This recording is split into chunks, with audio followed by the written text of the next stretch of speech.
Welcome back to the Movie Man. Today I will show you a 2018 fantasy thriller drama film, Homestay. Spoilers ahead. Watch out, and take care. After seeing colorful and a mysterious voice tells him he's won a prize, a boy suddenly wakes up in what appears to be a morgue. Not remembering anything, he tries to leave the room and scares all the workers. Minutes later, he's sent back and a woman named Rudy shows up by his side, worried about his condition. The boy passes out, and when he wakes up again, he finds himself in a hospital room. He tries to escape, and as he runs down the hallway, doctors and nurses talk to him using creepy stares and cryptic sentences. The elevator isn't working, so the boy climbs out of the window, but the rain makes him slip and fall. A mysterious force stops him and makes him stand on the side of the building as if it was normal. A window cleaner with the same creepy stare shows up walking on the wall too, and when the boy asks if this is real,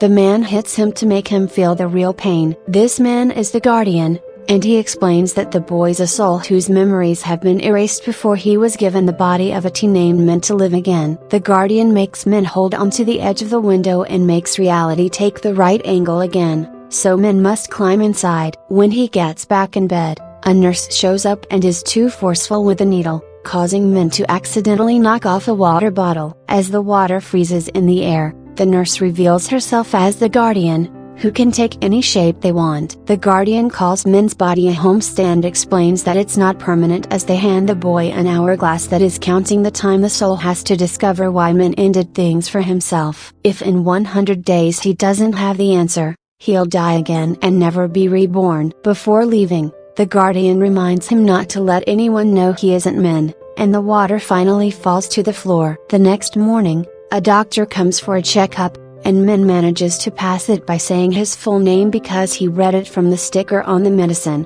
Thus he's allowed to go home. Rudy turns out to be Min's mother, and at home Min discovers he also has an older brother named Min that isn't happy to see Min return. For now, Rudy wants Min to sleep with Min so he can be watched over. He'll also wear Min's clothes until they get him new ones. Min overhears this and tells his mother he'll be staying at a friend's tonight. Min asks his mom what happened the day he ended things, but Rudy doesn't want to talk about it. Next, Min finds his dad, who instead of welcoming him, asks him to wait because he's on an important call for his MLM group, for which he quit his regular job. When night falls, Min looks around the house while everyone sleeps. There aren't pictures of him in albums or frames, and when he goes to check out his old room, he finds it locked. Min tries to peek inside by looking under the door, but Min finds him and sends him back. The next morning, Min sees Min leaving with 2 computers. Then he grabs a bunch of keys from the living room and tries to unlock his room.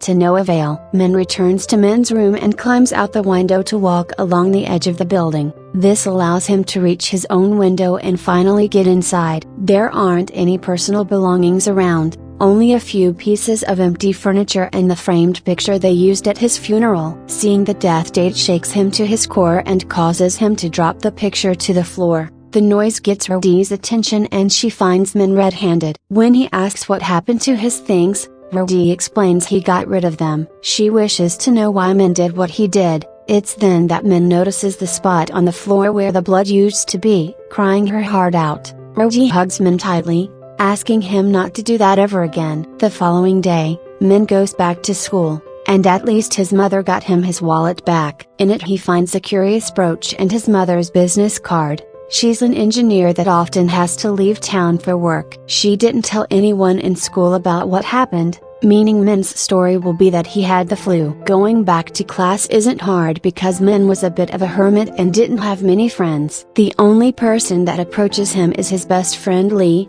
who has a crush on him that the original Min didn't return. Pai is in the card stunt club and so is Min, so he gets dragged to the next meeting where the leaders remind him he needs to finish the drawing for the next competition. Min immediately gets to work but gets distracted when he sees students wearing the same brooch he found in his wallet. By following them he discovers the brooches mark the elite students of the Olympics class, so Min puts his on and tries to join them, but the teacher knows he isn't his student and kicks him out. Later, Min finds a note from his tutoring partner telling him to meet her at the library. This is how he meets Pai, a beautiful girl that he quickly develops a crush on, just like the old Min did. After class, Min decides to use the card his mother left him to buy nicer clothes and get a trendy haircut to impress Pai. Days pass with Min having a great time with Pai. One afternoon, his dad comes by the school to remind him he has a meeting with the school therapist and gives Min a bunch of his products to promote. The weird therapist begins asking very awkward questions about Min's puberty before he stands up and swallows a lot of the products Min brought. Suddenly this medicine freezes in the middle of the air and Min finally understands this guy is actually the guardian,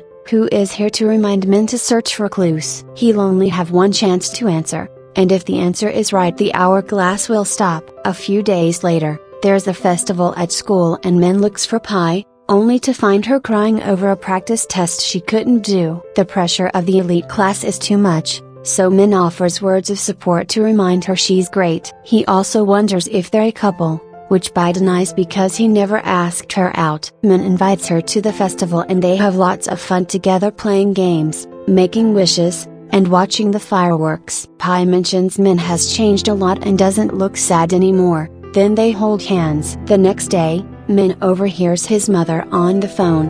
Apparently, his dad sold her wedding ring to pay for more products for his MLM. To cheer her up, Min helps her cook some durians, which he eats with no issues. This shocks Rodi because Min used to hate durians, but she's happy to see she's got a whole new son. She also shares some anecdotes of his childhood that show how much she always took care of him even in the hard times. Some days later, Min must complete a dare he had promised Pai for passing his exams. She puts a bunch of soap on his hair and makes him run 10 laps at the bridge, only to end up going with him for company. When they're done, Pai gives him a gift because it's his birthday. It's a kaleidoscope that she made herself. Pai then confesses she likes this Min better, and the two of them kiss. Later at school, Min starts a drawing of Pai at the bridge. While working in the club, he finds some pictures that show him in the background next to a locker. Min rushes to force it open and sadly finds it empty, but Lee sees this and reminds him he left his laptop in her own locker with a note to give it to his mom. When Lee went to his house that day,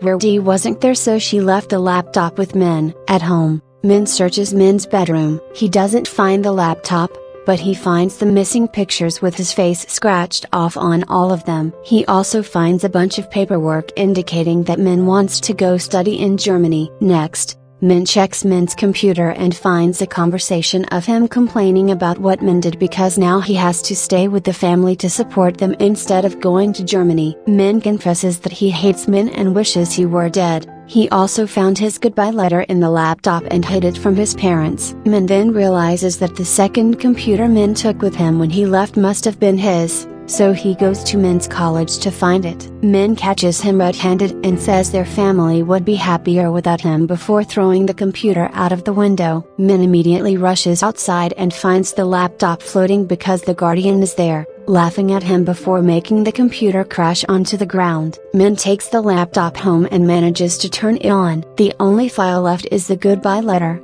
which explains it was Min scratched his face off the pictures before mixing some shady medicine with soda to make a deadly combo. The letter also says he hated his dad for taking advantage of his wife's salary to stay in that MLM cult and that he hated how his brother was always condescending toward him, making him feel small. He did love his mother, but it was frustrating that she was almost never home, therefore the only light in his life was Pai. One evening, Min goes to visit Pai and he's shocked to see her teacher getting frisky with her without Pai complaining much. The next day, Min interrupts the elite class to punch the teacher and take Pai away with him. When Min confronts her on the roof, he yells at her with fury, making Pai cry. She doesn't like the teacher. She only puts up with him because it had been her only chance to join the Olympics team for a better future. Her career's what matters the most to her. Min thinks she doesn't need him, so he points at the ground and tells her she should end things for herself. Later,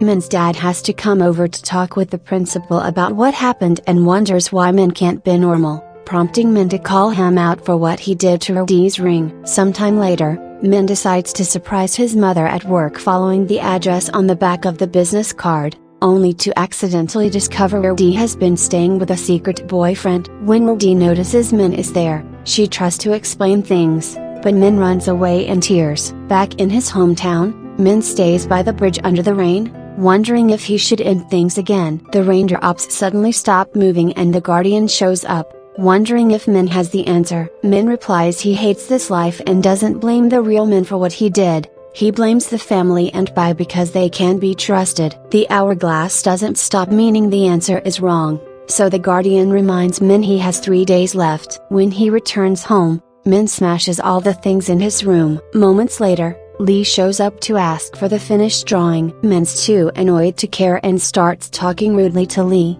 telling her that Min never considered her a friend and will never like her back. He also confesses Min missed school because he tried to end things and didn't even mention Lee in his goodbye letter. Lee leaves the place in tears. In the evening, Min and his dad go pick up her when she returns from work. She's tired and wants to go home, but Min insists they should go out to have dinner together. He also mentions he visited her at work to make her feel guilty. At the restaurant, Min leaves his parents alone by pretending to go to the bathroom, but he spies on them and notices his dad returning the ring. Instead of being happy, Verdi finally confesses her affair. The dad leaves without them and now Min and his mom are alone in the car. Crying, Verdi apologizes to Min and explains she broke up with her other boyfriend so she can always stay with her family. Min refuses to accept the apology and tells her he isn't her son. Her real son died because she was a bad mother. An argument starts between them and this distracts Verdi from seeing the other vehicle coming.